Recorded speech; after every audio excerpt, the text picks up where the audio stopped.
नमस्कार, मैं doctor PM Tripathi, director Vaid's ICS Lucknow. आज फिर टॉपर्स टॉक टू यू की सीरीज़ में आपके सामने हूँ, जिसमें हमारे वो सारे स्टूडेंट्स, व्यूअर्स जो सिविल सर्विसेज की तैयारी कर रहे हैं, लेकिन कहीं ना कहीं प्रीलिम्स मेंस इंटरव्यू के बावजूद फाइनल सिलेक्शन नहीं हो रहा है। उस सिलसिले में हमने आपसे वादा किया था कि हम अपने इंस्टीट्यूट के जो हमारे सेलेक्टेड स्टूडेंट्स हैं, जिन्होंने अपनी काबिलियत, अपनी मेहनत, अपने लगन से सिविल सर्विसेज एग्ज़ाम में कामयाबी हासिल की, उस कड़ी में अब तक आप हमारे इंस्टीट्यूट से सेलेक्ट हुए गिरिवर दयाल जो आईएएस हैं, जयंत कांत जो आईपीएस हैं, शहनवाज जो आईआरएस हैं, और ऐसे तमाम स्टूडेंट्स का इंटरव्यू आप देख चुके हैं। और उसी सीरीज़ में आज हम आगे बात करेंगे अपने एक और काबिल, होनहार और मेरे बड़े अजीज़, बड़े प्रिय स्टूडेंट मनोज, जो इस समय अपने बारे में कब कैसे तैयारी शुरू किए, कहाँ किस पोस्ट पर हैं, और आपको सिविल सर्विसेज की तैयारी में क्या चीज़ों को ख़ास तौर से ध्यान में रखना चाहिए, ये सब बताएंगे। मनोज, बहुत बहुत स्वागत आपका इस प्रोग्राम में। Thank you so much sir. मैं मनोज कुमार 2016 पीसीएस बैच का ऑफिसर हूं और वर्तमान में बुलंदशहर चीनी मिल में उप प्रधान प्रबंधक पद पर कार्यरत हूं। मैंने वर्ष 2014 में इस कोचिंग से वैद आईसीएस से तैयारी शुरू की थी। उसके बाद कई बार मैंने प्री दिया, 14 में, 15 में, तो मेरा प्री भी क्वालिफाई नहीं हुआ। और सर का मेरे लिए व्यक्तिगत जब गाइडेंस रहा तो उसको मैंने फॉलो किया। मेरा सब्जेक्ट भी पब्लिक एडमिनिस्ट्रेशन रहा है और 16 में मेरा पहली बार ही प्री हुआ, उसके बाद मेंस भी पहली बार, और 2016 में मेरा अंतिम रूप से चयन हो गया। सिविल सर्विस की तैयारी के दौरान सबसे मुख्य बात ये होती है कि अपने जो आपका वैकल्पिक विषय है उस पर मजबूत पकड़ बनाना, उसके साथ साथ टेस्ट सीरीज़ वगैरह लगाते रहें, और जब तक आपका चयन ना हो जाए तब तक वही कॉन्फिडेंस बनाए रखें जो आपने तैयारी शुरू करते समय रखा था।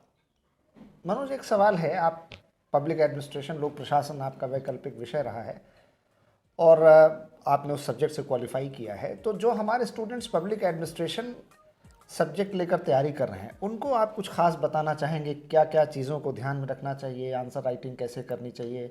वर्ड लिमिट है, टाइम लिमिट है, उसमें ही आपको सारे क्वेश्चंस लिखने हैं, कई बार समय कम पड़ जाता है, तो कैसे इसको मैनेज करेंगे? सर, वर्तमान में जो स्टूडेंट है वो केवल ये सोचता है कि जैसे भी कोई भी सब्जेक्ट चूज़ कर लो, तुरंत सिलेक्शन हो जाए, तुरंत सिलेक्शन हो जाए, ज़्यादा नंबर आ जाए। सर वो चीज़ संभव सर नहीं है बिना मेहनत वो चीज़ के। मेरा, हाँ, संभव नहीं है। उसमें सर ये है कि लोक प्रशासन ऐसा सब्जेक्ट है कि आपके भविष्य में काम में आने ही वाला है, क्योंकि जब आप लोक प्रशासन में जाएंगे तो सारी चीज़ें आपको पता होंगी। अब कई और सब्जेक्ट होते हैं तो उनका उतना उपयोग नहीं हो पाता है जितना लोक प्रशासन है। आपको पता चल जाएगा बीट कांस्टेबल से लेकर डीजीपी तक क्या कार्य होते हैं, क्या अधिकार होते हैं सर।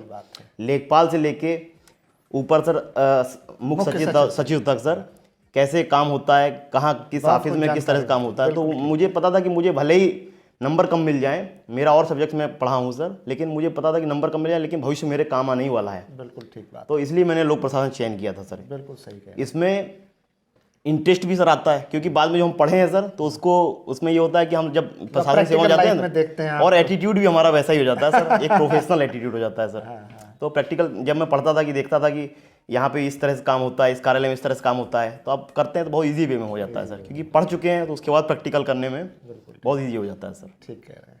तो मैं तो सबसे यही कहता हूँ कि अगर आपको वास्तव में एक अच्छा लोक प्रशासक बनना है तो लोक प्रशासन विषय से अच्छा कोई सब्जेक्ट मेरी नज़र में तो नहीं है। बिल्कुल सही कह रहे हैं, मैं इससे सहमत हूँ कि जब आप डॉक्टर बनना चाहते हैं तो आप बायोलॉजी, मेडिकल साइंस की तैयारी करते हैं। जब आप इंजीनियर बनना चाहते हैं तो आप physical science, chemistry, physics, mathematics पढ़ते हैं। तो जब आप पब्लिक एडमिनिस्ट्रेटर बनना चाहते हैं तो आपको पब्लिक एडमिनिस्ट्रेशन पढ़ना चाहिए। बिल्कुल रीजनेबल, लॉजिकल बात है। जी सर। जनरल स्टडीज़ का पेपर अब 4 हो गया है, जब आप लोगों ने दिया था तब 2 था। एसए का पेपर तब भी था, आज भी है। एसए के पेपर की तैयारी के लिए कुछ बताएं, कैसे हमारे स्टूडेंट्स जो किन्हीं वजहों से कोचिंग नहीं कर सकते या दूर दराज में हैं, उनकी हेल्प हो, कैसे वो क्वालिफाई करें? सर जो मैंने जो ऐसे मतलब जो यहाँ सीखा था, सबसे पहले तो ये था कि पहले अपना कंटेंट जितना भी मतलब तैयारी कर रहे हैं तो एक स्तर तक पहुंचिए। एक स्तर तक पहुंचने के बाद जब आप समझ जाएंगे कि अब कैसे लिखना है, कंटेंट आ जाएगा सर, फैक्ट आ जाएंगे और काफ़ी जो धारणाएं हैं वो क्लियर हो जाएंगी, तो उसके बाद सर हम लोग जो है निबंध लिखने के लिए योग हो जाते हैं। तो ऐसा नहीं कि शुरुआत से तैयारी शुरू की उसके बाद ही हमने निबंध लिखने की तैयारी शुरू कर दी, क्योंकि हमारे पास कंटेंट नहीं है, फैक्ट नहीं है और काफ़ी जो कॉन्सेप्ट हैं वो क्लियर नहीं होती हैं।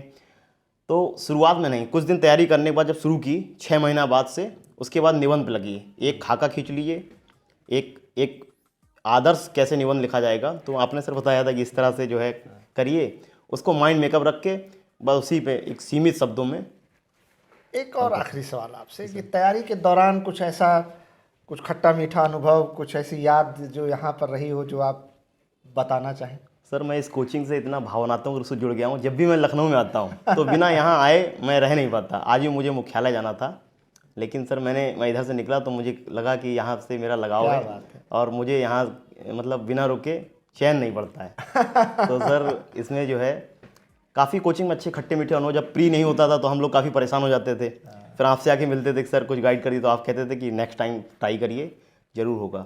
और सबसे एक आपने बात कही थी, जब मैं पहली बार क्लास में आप किया था तो आपने कहा था कि जब आपने सिविल सर्विस की तैयारी शुरू कर दी तो IAS ना बन पाए कोई बात नहीं, PCS भी नहीं बन पाएंगे कोई बात नहीं, लेकिन कोई ना कोई पद आप सरकारी पद हासिल कर लेंगे। बिल्कुल बिल्कुल ठीक। तो ये सब मैं गांठ बांध के रखा रहा और PCS 2016 में चयनित भी सर हो गया। आपके बहुत आशीर्वाद बहुत से सर। बधाई।